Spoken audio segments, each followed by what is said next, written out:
kepadamu. Yesus, Kaulah perlindunganku, Engkau yang selalu ku puji. Mulutku penuh dengan pujian kepadamu ya Yesus Tuhan. Sepanjang hari ku beri penghormatan kepadamu ya Bapakku.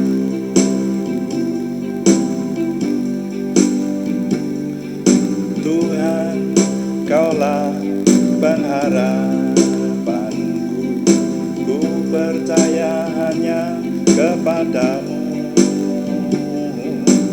Yesus, Kaulah perlindunganku, Engkau yang selalu ku puji. Mulutku penuh dengan pujian kepadamu ya Yesus Tuhan. Sepanjang hari ku beri penghormatan kepadamu ya Bapakku, kepadamu ya Bapakku.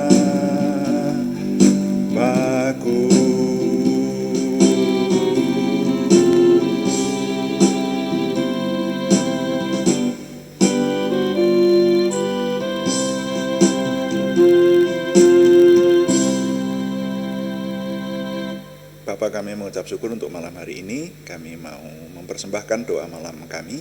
Kami menyerahkan ke dalam pimpinan Tuhan. Sehingga semua yang kami kerjakan ketika kami menyembah Tuhan, kami memuji Tuhan, kami mencermati, merenungkan firman Tuhan, maupun kami melayani Tuhan dengan doa, semuanya kami dedikasikan untuk kemuliaan nama Tuhan. Ketika Tuhan kami muliakan, kami percaya, kami semua Tuhan berkati. Dalam nama Tuhan Yesus Kristus kami berdoa. Haleluya. Amin. Selamat malam Bapak Ibu Saudara sekalian yang sudah bersama dengan kita di sini dalam doa malam hari ini. Doa malam melalui online ini diadakan secara iman Kristiani dengan dasar keyakinan kepada Tuhan Yesus Kristus, Yeshua HaMasyiah, Isa alaihi salam, Juru Selamat dunia, Imam Besar Agung kami. Dan firman Tuhan yang didokumentasikan dalam kitab suci Perjanjian Lama serta Perjanjian Baru menjadi pegangan kami, menjadi pegangan kita sekalian. Saudara, kami mengingatkan bahwa doa malam itu juga menjawab pertanyaan. Jadi kalau saudara memiliki pertanyaan rohani yang kami bisa menjawab, silahkan dikirimkan kepada kami, nanti akan menjadi tema-tema dalam doa malam kita. Ya, saya suka menjawab pertanyaan semampu saya. Semampu kita, saudara.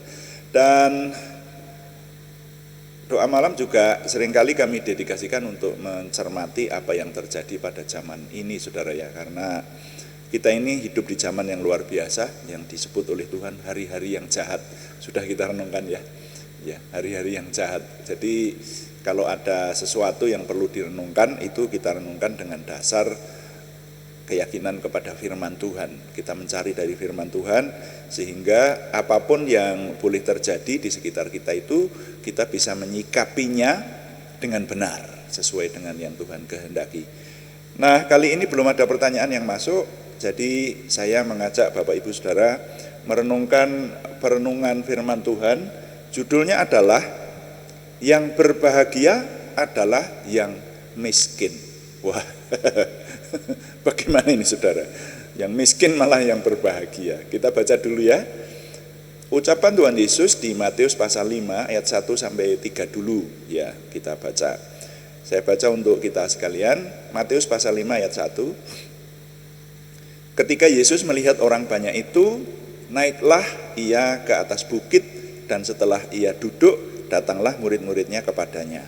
Maka Yesus pun mulai berbicara dan mengajar mereka, katanya, berbahagialah orang yang miskin di hadapan Allah, karena merekalah yang empunya kerajaan surga. Nah, ini nanti di bawah ini, karena ini judul perikop ini kan ucapan bahagia. Nanti akan ada banyak hal-hal yang diucapkan oleh Tuhan Yesus yang mengarah kepada kebahagiaan saudara. Nah, tapi yang kita renungkan sore hari ini satu poin dulu saja ya. Yang berbahagia adalah yang miskin. Mari kita cermati satu persatu dari frasa yang ada di sini. Yang pertama kita mencermati kata berbahagia. Saudara, siapapun yang hidup di dunia ini, yang dicari adalah kebahagiaan hidup. Yang setuju berkata amin di situ, walaupun saya tidak mendengar.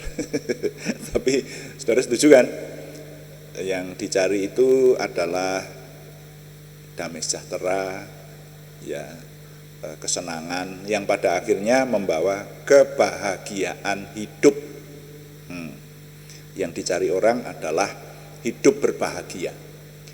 Nah, di sini ini dikatakan oleh Tuhan Yesus, berbahagialah mereka yang miskin. Ya. Nah, jadi bagaimana ini? Menjadi pertanyaan dulu, ini terjemahannya ini kan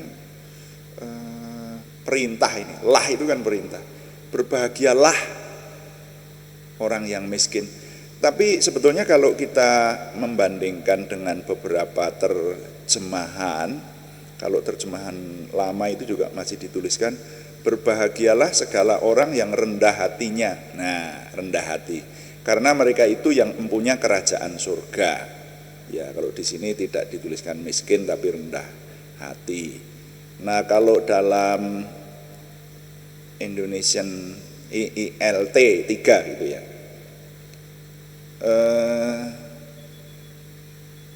Indonesian Literature Translation kalau nggak salah itu ILT itu.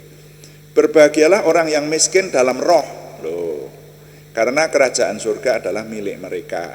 Nah, kita memperbandingkan ini. Kemudian kalau di King James Version, blessed are the poor in spirit. Ya, blessed are itu artinya diberkati, ya, bukan berbahagia, tapi yang diberkati, gitu. Blessed are the poor in spirit, blessed are the poor in spirit, for theirs is the kingdom of heaven. Nah, itu dalam terjemahan bahasa Inggris. Kemudian kalau dalam bahasa Indonesia yang bahasa Indonesia masa kini, ya, itu dituliskan, berbahagialah orang yang merasa tidak berdaya dan hanya bergantung pada Tuhan saja. Mereka adalah anggota umat Allah. Oh, jadi beda lagi. Kita menarik ya memperhatikan terjemahan-terjemahan itu.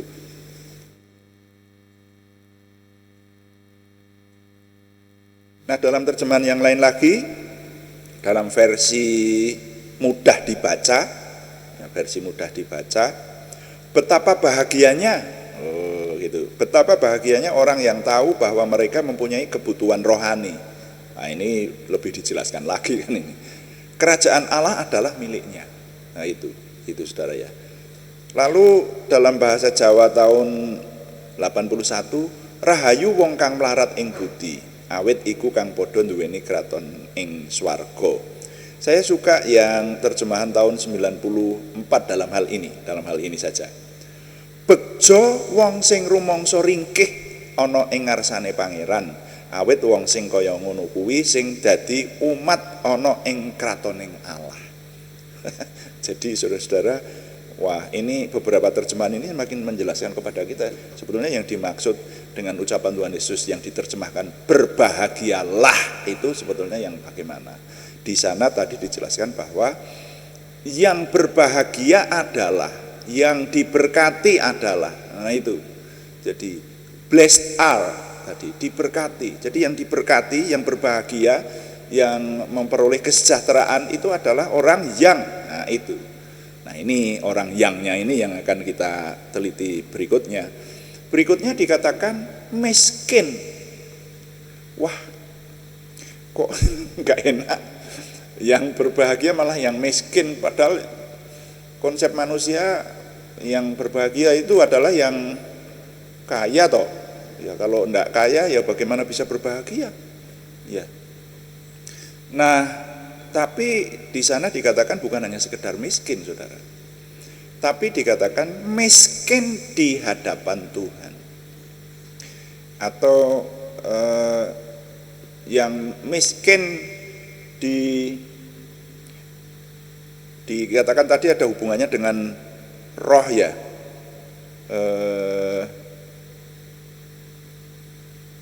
Poor in spirit, miskin dalam roh. Poor in spirit, bahasa Jawanya tadi melarat ing budi. Jadi secara roh itu merasa miskin di hadapan Tuhan. Nah ini loh. Jadi dikatakan tadi yang bahasa, nah ini, betapa bahagianya orang yang tahu bahwa mereka mempunyai kebutuhan rohani, nah gitu loh, memiliki kebutuhan rohani, miskin dalam roh, nah gitu loh, nah itu yang dimaksud. Jadi kalau kita merenungkan kata miskin di hadapan Tuhan, itu nanti akhirnya akan membawa kerendahan hati di hadapan Tuhan, nah itu loh yang dimaksud. Jadi tidak boleh diputus hanya berbahagialah mereka yang miskin, atau yang berbahagia adalah mereka yang miskin, bukan begitu saudara, tapi miskin di hadapan Tuhan. Nah bahkan di dunia ini saja saya punya pengalaman dulu ketika masih bujangan, saya kos saudara, saya kerja belum punya rumah sendiri, saya kos gitu di tempat orang kaya, juragan ya, ya di sebuah orang menjadi juragan dan punya rumah, saya kos di situ. Nah itu setiap beberapa minggu sekali itu ada orang datang yang minta pekerjaan, orang miskin, orang yang paling tidak ya kalau disebut miskin ya relatif lah, tapi begini, orang yang lebih miskin dari juragan itu.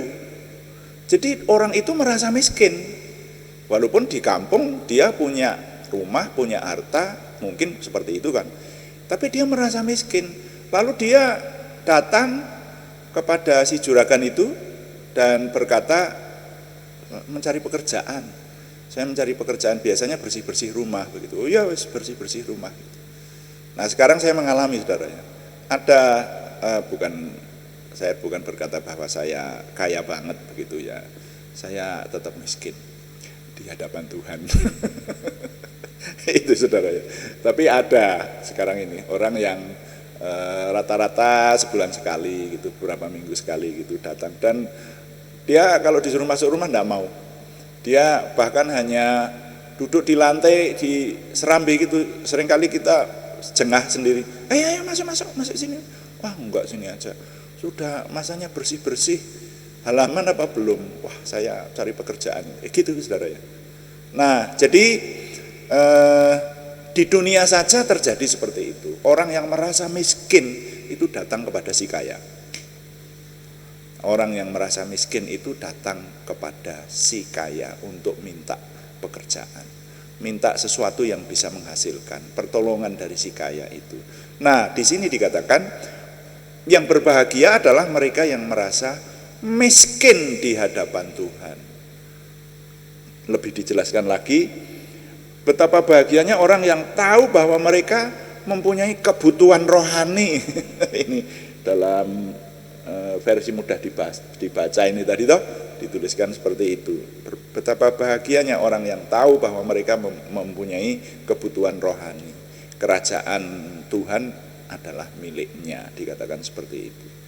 Nah, jadi kita ini jalan untuk meraih kebahagiaan adalah, ini Tuhan Yesus sendiri loh yang mengucapkan.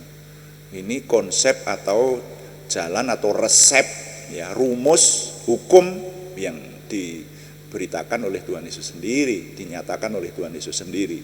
Kalau orang mau berbahagia, itu syaratnya harus merasa miskin di hadapan Tuhan. Nah gitu. Dan di sini disebutkan hasilnya adalah mereka memiliki kerajaan Tuhan. Nah, saya sekarang mengajak saudara-saudara untuk merenungkan apa yang disebut kerajaan Tuhan, atau disebut kerajaan Allah, atau disebut kerajaan Yehuwah, ya, kerajaan Elohim. Itu sebetulnya apa? Kerajaan Tuhan, atau seringkali disebut kerajaan surga juga. Itu ada yang menyebut kerajaan Allah. Nah, itu sebuah kerajaan yang memerintah adalah Tuhan. Nah, berarti kerajaan Tuhan itu hanya dapat kita rasakan besok kalau sudah mati. Masuk surga, Tuhan memerintah di sana, kita menjadi umatnya asli besok itu, begitu? Atau bagaimana? Nah, berkali-kali saya katakan bahwa kerajaan surga itu sudah mulai sekarang ini. Jadi kalau kita yang percaya kepada Tuhan Yesus Kristus itu, sekarang ini kita sudah punya kartu penduduk kerajaan surga, punya KTP surgawi, saudara. Dan jangan salah anggap, selama kita masih hidup ini, kita juga sudah menjadi rakyat dari kerajaan surga itu. Makanya undang-undangnya berbeda dengan undang-undang yang ada di dunia, saudara. Undang-undang yang dibuat oleh manusia, undang-undang yang dibuat manusia ada baiknya juga, ada banyak yang kalau kita ikuti itu baik. Tapi undang-undang kerajaan surga itu lebih baik lagi. Kita disuruh berbuat baik, disuruh beribadah, disuruh hidup lebih berkenan kepada Tuhan yang pada akhirnya nanti diberkati. Kan begitu kan? Saya hari ini saya mendapati ada seseorang yang mengeluh karena hidupnya sengsara, mengeluh karena hidupnya sengsara. Dan orang itu dulu sudah saya beri pesan supaya jangan sembarangan menikah. Nah, sekarang sembarangan menikah, lalu hidupnya sengsara. Nah, kemudian sekarang kirim kabar, wah, tolong, gitu itu. Nah, itu saudara. Jadi undang-undang kerajaan surga itu rumusnya Tuhan Yesus itu kalau dilakukan itu membawa kebahagiaan. Segitu. Makanya mari sekarang kita merasakan bahwa sekarang pun kita sudah menjadi bagian dari kerajaan Tuhan. Amin. Itu saudara ya. Jadi kalau kita merasa menjadi bagian dari kerajaan Tuhan, bukan hanya besok kalau sudah mati. Ya besok kalau sudah mati masuk surga itu yang dijanjikan Tuhan, iya. Masuk dalam tempat kemuliaan, jadi satu dengan Tuhan, iya. Tapi semenjak kita masih hidup ini pun kita yang menjadi murid-murid Tuhan Yesus Kristus, dikatakan Tuhan Yesus Kristus itu membentuk kerajaan di dunia ini. Dan kerajaannya itu digerakkan Tuhan untuk membawa keselamatan, keteguhan iman bagi banyak orang. Jadi pekerjaan kita yang utama itu sekarang ini adalah memuliakan Tuhan. Yang setuju katakan amin, saudara. Pekerjaan kita yang utama itu menyembah Tuhan, memuliakan Tuhan. Apapun yang kita kerjakan itu nanti muaranya itu kepada satu saja, memuliakan Tuhan. Kalau bukan untuk itu, bukan orang beriman. Nah, pasti ya toh. Kalau bukan orang beriman, orang yang tidak percaya Tuhan, ya memang mereka tidak menyembah Tuhan, orang tidak kenal Tuhan kok. Tapi kalau yang kita kenal Tuhan, yang tahu Tuhan, pasti akan membawa hidup kita ini, apapun yang dikerjakan, semuanya untuk kemuliaan nama Tuhan. Kalau bukan untuk itu, berarti untuk yang lain, atau untuk dirimu sendiri, untuk diri kita sendiri. Kalau untuk diri kita sendiri, ya bukan menyembah Tuhan yang utama. Tetapi kalau yang utama itu menyembah Tuhan, kitab suci berkata sejak awal sampai akhir yang ada didokumentasikan dalam firman Tuhan, yang menyembah Tuhan yang diberkati. Ya, bahkan hidupnya berlimpah kasih karunia. Gitu. Kalaupun orang menyembah Tuhan tapi diizinkan mati syahid, itu seizin Tuhan. Itu saudara ya. Ada yang menderita karena justru mengikut Tuhan, kalau itu dikatakan karunia. Penderitaan itu karunia. Halo. Jadi kalau orang yang diizinkan menderita karena nama Yesus Kristus, itu karunia. Kalau yang tidak diberi karunia, ya enggak usah khawatir, enggak akan menderita lah. Gitu. Nah sekarang saudara menghendaki apa enggak itu karunia yang satu itu. Loh, ini semuanya saya sampaikan dengan dasar firman Tuhan loh saudara. Ini semuanya dinyatakan oleh firman Tuhan. Gitu. Nah, jadi kalau dikatakan semua orang yang miskin di hadapan Tuhan itu akan memiliki kerajaan Tuhan. Nah, inilah Mari kita berusaha supaya kita memiliki kerajaan Tuhan. Dan yang memiliki kerajaan Tuhan adalah mereka yang berbahagia, karena Tuhan itu adalah sumber kebahagiaan. Jadi saudara-saudara, ucapan Tuhan Yesus ini bisa kita mengerti, yang berbahagia adalah mereka yang miskin di hadapan Tuhan, karena mereka lah yang memiliki kerajaan Tuhan. Itu diartikan bahwa yang berbahagia adalah orang-orang yang rendah hati, yang selalu rindu dan datang kepada Tuhan sebagai si miskin yang minta pertolongan kepada si kaya, Tuhan. Dan kalau itu yang terjadi, maka orang kembali lagi ibadahnya ya sungguh-sungguh, hidupnya sungguh-sungguh, konsep hidupnya bergantung kepada Tuhan, konsep hidupnya secara keseluruhan ditujukan untuk kemuliaan nama Tuhan, dan pada akhirnya dialah yang meraih kebahagiaan karena dia menjadi anggota kerajaan Tuhan, dan anggota kerajaan Tuhan yang disertai Tuhan, yang diberkati. Nah, jadi nilai yang dapat kita peroleh hari ini adalah siapapun yang menginginkan hidup berbahagia harus merasa atau menyadari miskin dahulu di hadapan Tuhan. Kalau sudah miskin dahulu di hadapan Tuhan, rendah hati di hadapan Tuhan, ya berarti hidupnya berfokus bergantung kepada Tuhan. Saya ulangi, siapapun yang menginginkan hidup berbahagia harus merasa miskin dahulu di hadapan Tuhan. Tuhan dipuji. Amin. Mari kita melayani Tuhan dengan doa. Kita menyembah Tuhan dulu dengan berkata, kuduskan hati kami untuk kami dapat berdoa dan menyembah. Lalu kita berdoa, menaikkan doa syafaat kita, termasuk mendoakan saudara kita yang masih harus didoakan di hadapan Tuhan.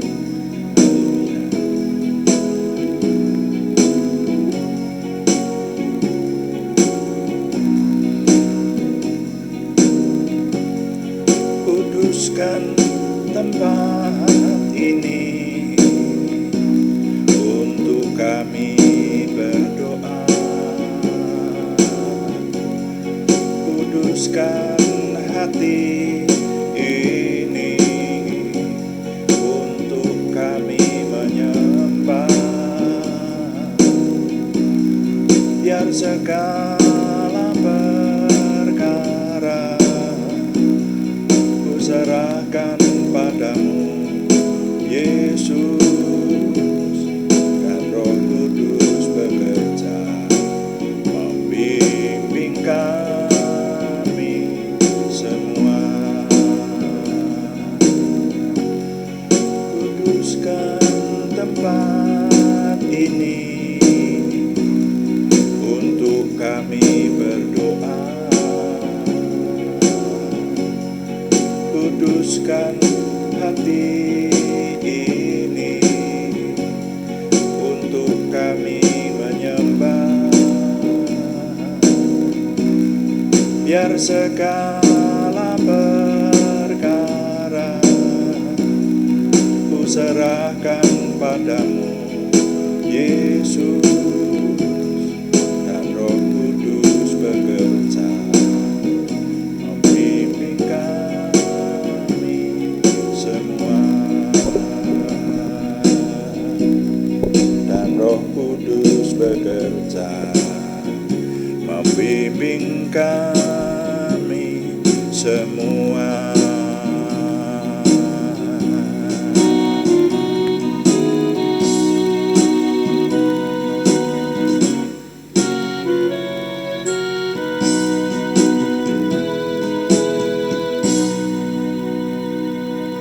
Bapa, tidak henti-hentinya kami mengucap syukur Tuhan memberi kemampuan kepada kami untuk menaikkan doa kami.